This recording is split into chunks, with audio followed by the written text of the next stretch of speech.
In the past few days, tensions between China and Japan have risen sharply. What began as sharp political comments has turned into a serious regional dispute. Japan's Prime Minister, Sanae Takaichi, said that Japan could respond if China attacked or blockaded Taiwan, remarks that immediately angered Beijing.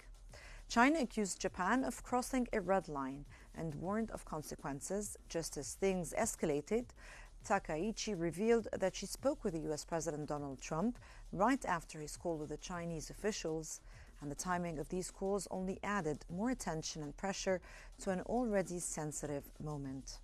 Japan is also moving forward with plans to place missiles near Taiwan, while China has cancelled diplomatic meetings and sent complaints to the UN. Are China and Japan entering a dangerous new stage that could reshape East Asia? And I'm Salma El-Fiki, and welcome to Think Tank.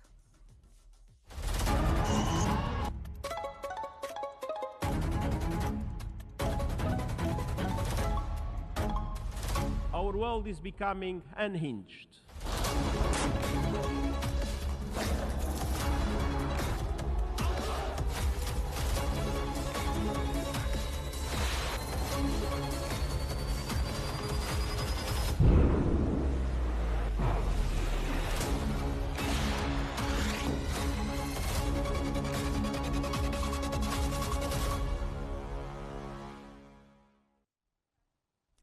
Relations between China and Japan have sharply deteriorated following Japanese Prime Minister Sanae Takaichi's remarks on Taiwan. Washington Post stated that Takaichi indicated that a Chinese attack on Taiwan could trigger Japan's military involvement under its defense laws, prompting harsh Chinese diplomatic and military responses, including naval patrols near disputed Senkaku Islands and economic sanctions. Beijing framed Japan's stance as a revival of militarism and a threat to regional stability. The U.S. reaffirmed its security commitment to Japan and urged peaceful resolution, while Chinese leader Xi Jinping underscored Taiwan as integral to the post-World War II order in a call with U.S. President Trump. This dispute underlines the heightened tensions over Taiwan's status and the fragile balance of power in the Asia-Pacific region.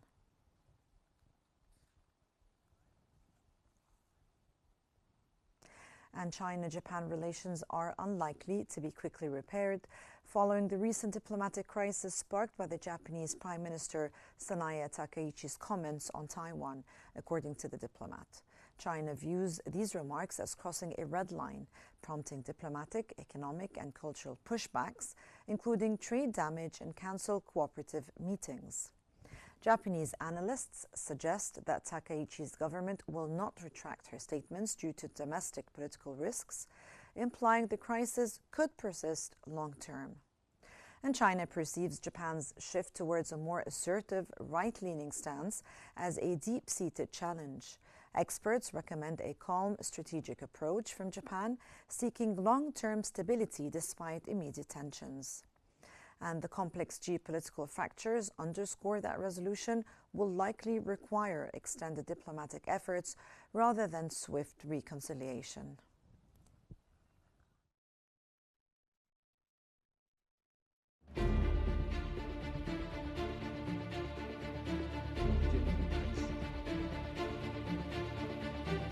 East Asia stands on a knife's edge. What began as political friction over Taiwan has rapidly escalated into a full-blown strategic crisis between China and Japan, with diplomacy frozen and economic retaliation underway.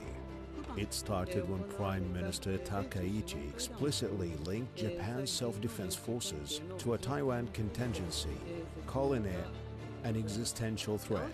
Beijing branded it a red line crossed. China responded, not with talk, but with action. Travel advisories, airline refund waivers, and a 500,000 flight cancellation wave. Chinese tourists who spent $1,622 per trip, far above average, vanished overnight. Tokyo's missile buildup near Taiwan drew Chinese accusations at the United Nations, even invoking the enemy states clause. Meanwhile, Beijing cut all high-level dialogue. including the Seoul Trilateral Summit. Beyond tourism, the confrontation is spilling into contested waters. China has intensified maritime pressure near the Senkaku Islands, while halting imports of Okinawan seafood, a direct blow to local fisheries already reeling from Beijing's unofficial sanctions. Simultaneously, Japan's deployment of Type 12 anti-ship missiles on Yonaguni, just 150 kilometers from Taiwan, has drawn not just Chinese fury, but UN-level diplomatic fire, with Beijing invoking the outdated enemy states clause to paint talks as a revisionist power. This fusion of economic coercion, military signaling, and legal warfare marks a dangerous new playbook, one where gray zone tactics edge ever closer to open crisis. Into this void steps Donald Trump, reaffirming US-Japan ties after his call with Xi. Yet Tokyo watches warily. Is Washington leaning toward Beijing or standing firm? With no apology from Takaichi and China demanding either retraction or resignation, this standoff may define East Asia for years. One thing is clear: the era of quiet rivalry is over. Strategic confrontation has begun.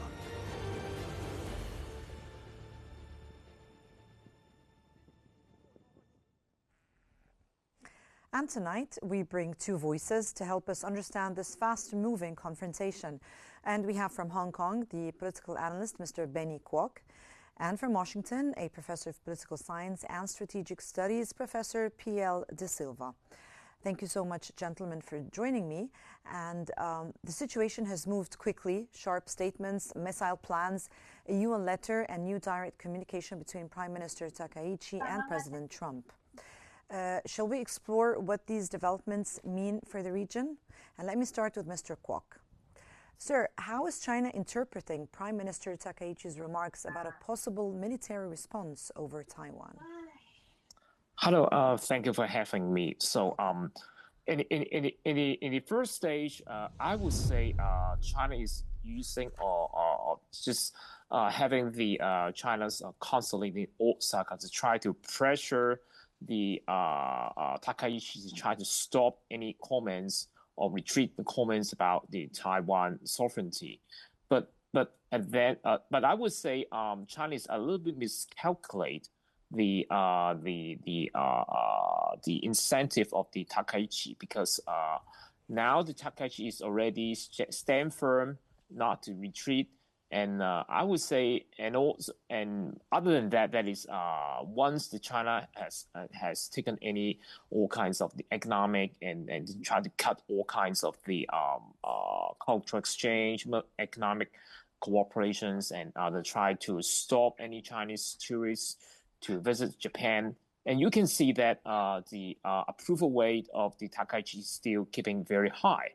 So that means I would say the general public in Japan is I would say implicitly supporting what the Takaichi's comment on Taiwan. So I would say is a little bit that is because in the past that is China would apply all kinds of, especially economic pressures, to giving all kinds of economic benefits to stop other countries to comment Taiwan. That is to stop other countries to try to internationalize the question of Taiwan sovereignty. Yes. But this time, Japan start first. Japan commented publicly, even though it is just in the parliamentary meetings, just answering the parliamentary questions. And I would say, of course, it's crossed the red line of China, and I would say that it's changed the status of the Taiwan question. That is from so-called the internal question of China's territory. And yes. Let me move, sir, to Professor Silva. And Professor, how is Washington reading Takaichi's statement and China's reaction to it? This a kind of a hot potato for President Trump, who has plenty troubles in the United States, domestic troubles. So, but the thing is, Takaichi, we have to dial back to see who is Sanae Takaichi. She's a far-right, ultra-conservative politician who who's a revisionist. She wants to revise Japan's wartime history and atrocities and crimes that were committed in China and in South Korea. So it's not only the Chinese who are going to be upset with with the Japanese; it's also going to be the South Koreans. So Okay. President Trump is a hot potato. South Korea is an ally. He's trying to mend trade relations with China. China is going to use soft power and economic uh, pressure to give pain to the Japanese, and that's what's happening right now. And there was no reason for this militaristic move by Takaichi and the Japanese. You know, Shinjiro Koizumi confirmed that they're going to deploy surface to air missiles, Type 3, medium range SAMs, which is right a few, probably 100 miles, nautical miles from Taiwan, which is the Yonaguni Island, which is Yes. a couple thousand miles away from the southernmost point of Japan. So it's actually very close to China. So obviously, any right-thinking person who's looking at strategy would see this as a provocation. Mr. Kwok, China says that Japan crossed a red line. What does that signal from Beijing's perspective? The so-called red line, Yes. that is to try to what I have just said. It is to try to internationalize or globalize the question of Taiwan sovereignty. That is because once the issue is internationalized or globalized, that means all any countries around the world could join the discussion, including, of course, Europe, including, of course, Southeast Asia. And then China could not frame the Taiwan question is just the internal policy. That means any actions, any military threat against Taiwan is just against around the world. So it would put China in a very disadvantaged position because China would be very limited to apply any kinds of military threat once the status of Taiwan is being internationalized and being considered as a very important issue for all parts of the world, especially the United States, Japan, Southeast Asia, and also the Europe, because Taiwan Strait is a very important marine route between the Europe and Asia. Oh, okay. And Professor Silva, Trump called both countries, China and Japan. How might this shape America's position, do you think, sir?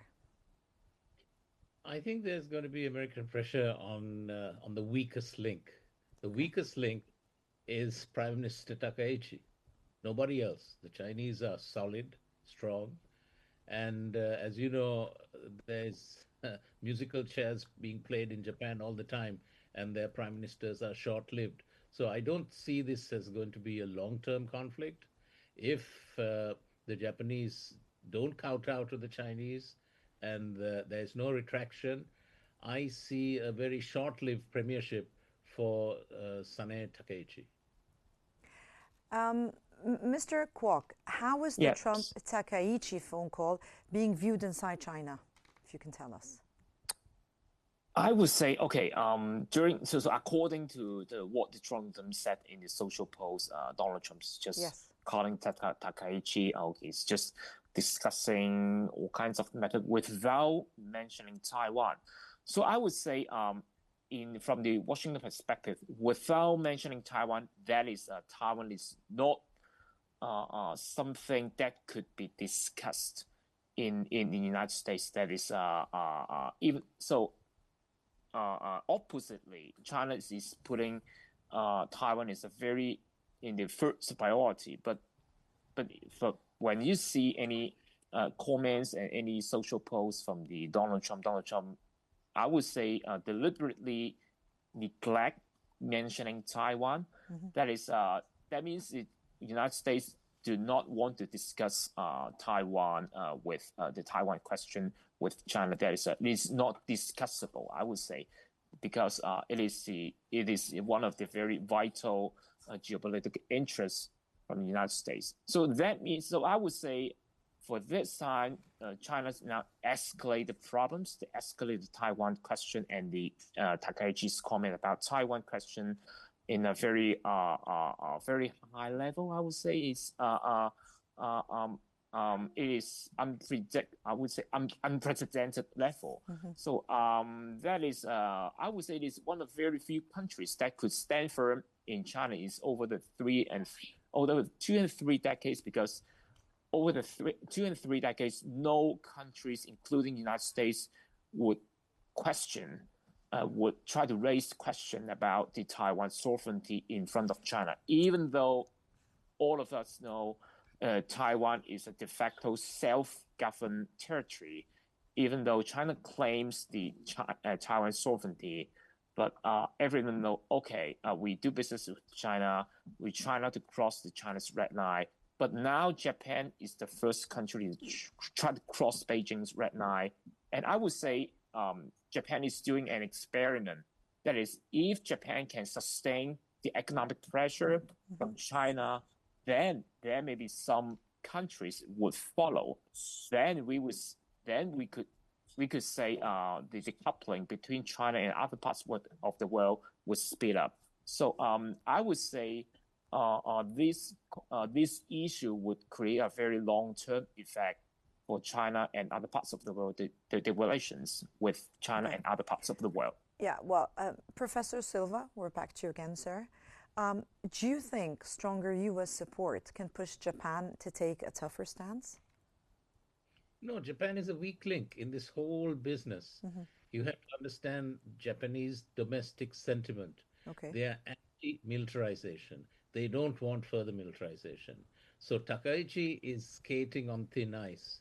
And that's why I'm saying that she is not going to survive long term if this goes on. The Japanese people don't want, she wants to go to the Yanakuni shrine, commemorating the Japanese war criminals.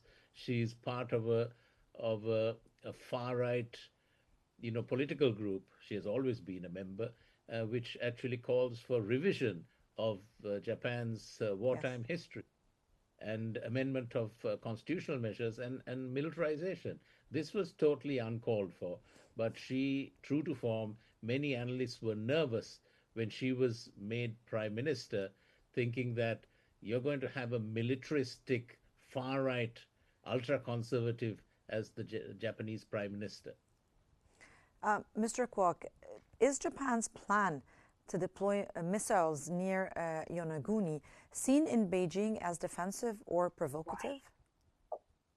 Of course, from Beijing's stance is a very provocative, because at this moment when Japan is not just giving a comment in public about its stance on Taiwan's question and also deploying the missiles in the sparse islands that are very close to Taiwan, and of course, even though Japan has tried to do it very defensively because it is within the Japanese territory. But of course, from the sense of Taiwan, but from the sense of Beijing, is very provocative actions.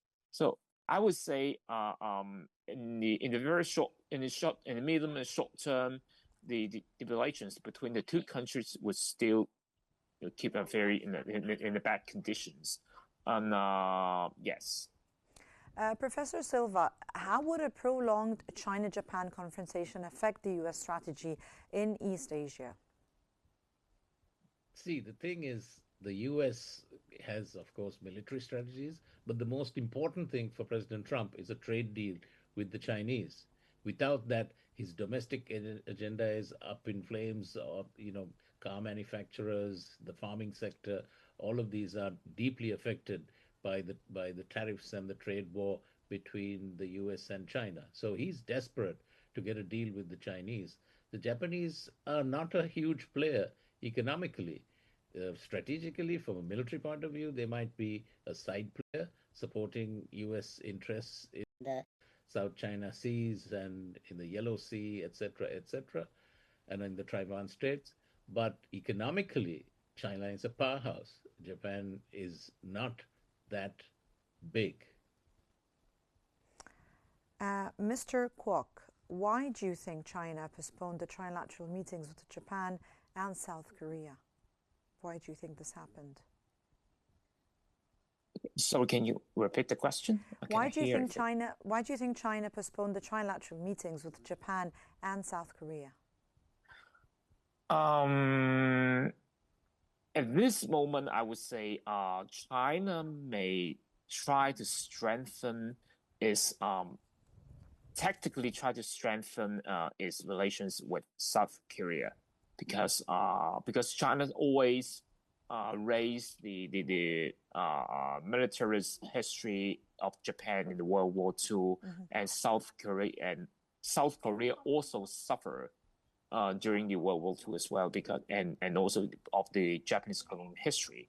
So I would say Beijing would deliberately using these colonial memory to try to strengthen its relations with South Korea, and try to I would say break the bondage between the Japan and South Korea.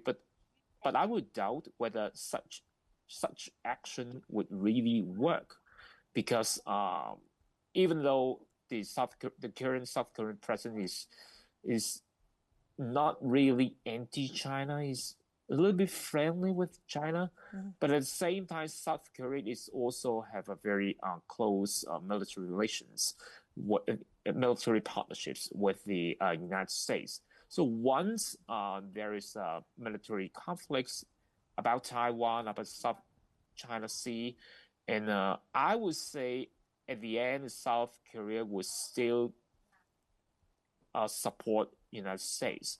So that's why I would say at this moment, even though the China Japan relations will deteriorate, I would say both countries would find some ways, so-called, to step down, to try to die down the issue.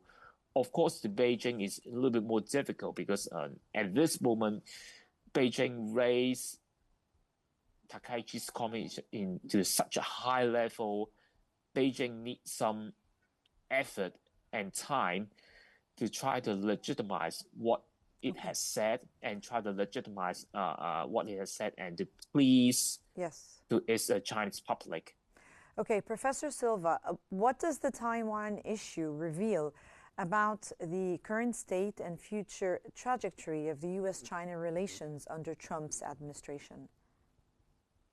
So I have always maintained that though China does saber rattling, and I have maintained this with American analysts over here, that China is not going to militarily invade Taiwan.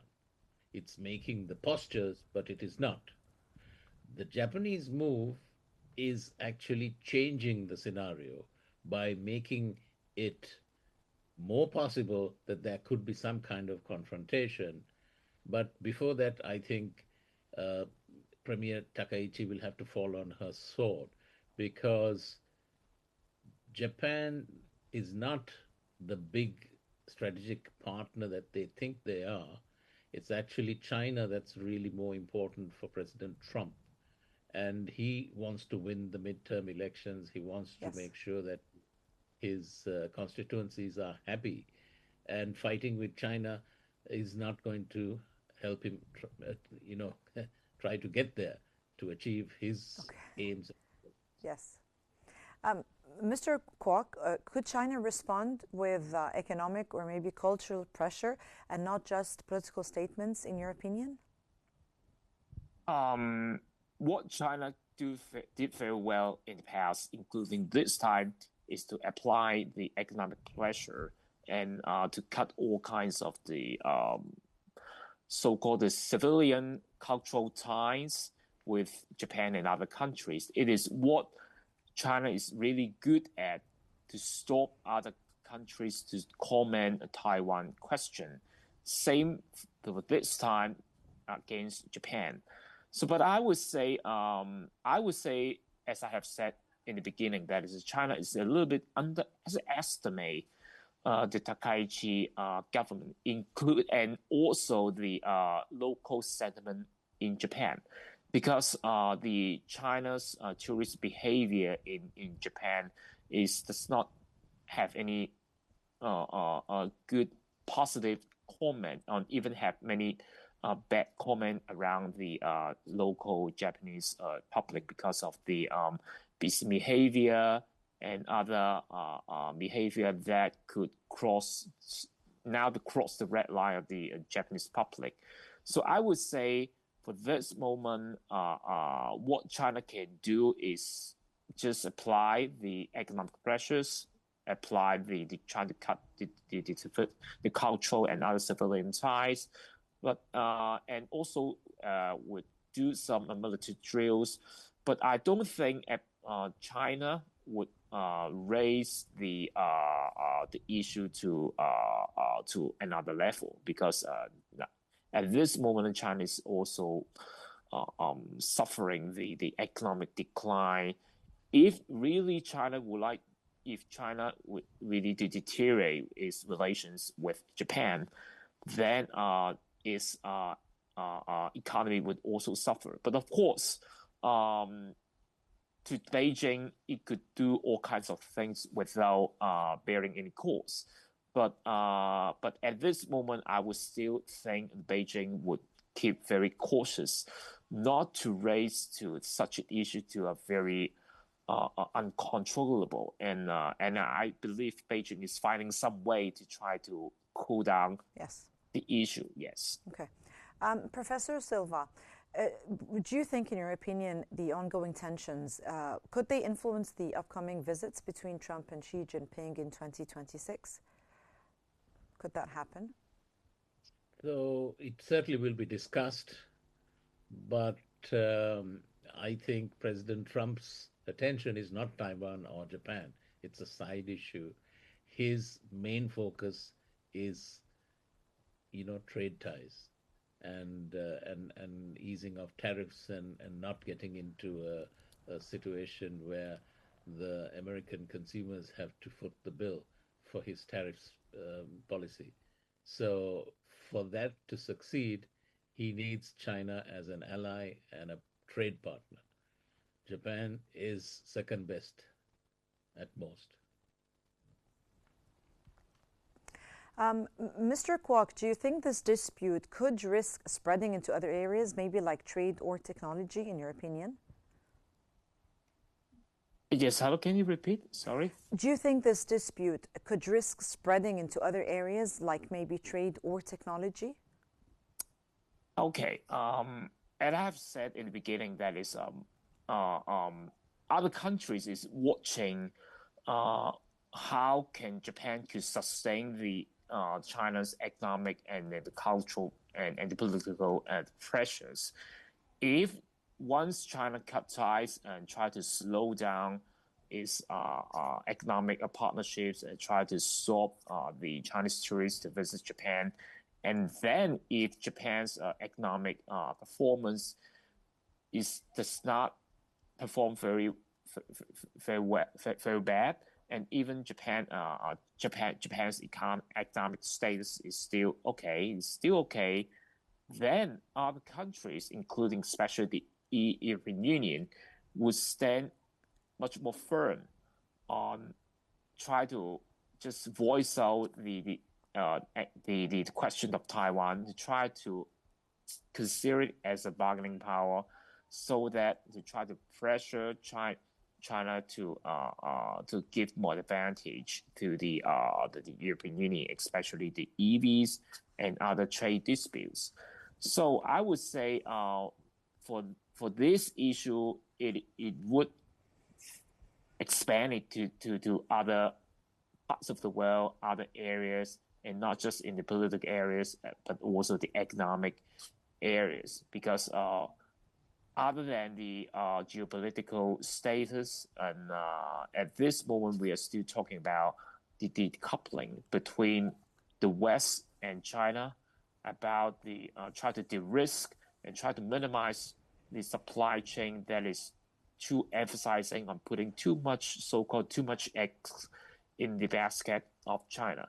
Yeah. If well, this thank time you. Japan, yes. I'm unfortunately running out of time. Thank you so much, Mr. Benny Kwok and Professor P.L. De Silva, for breaking down these rapid developments and helping us see the risks ahead. And tensions built on words can easily turn into actions, especially when major powers are involved. We'll keep watching the story closely. And that brings us to the end of today's episode of Think Tank, which always unveils the complexities of our changing world. Thank you for watching, and stay tuned for more updates on Q News.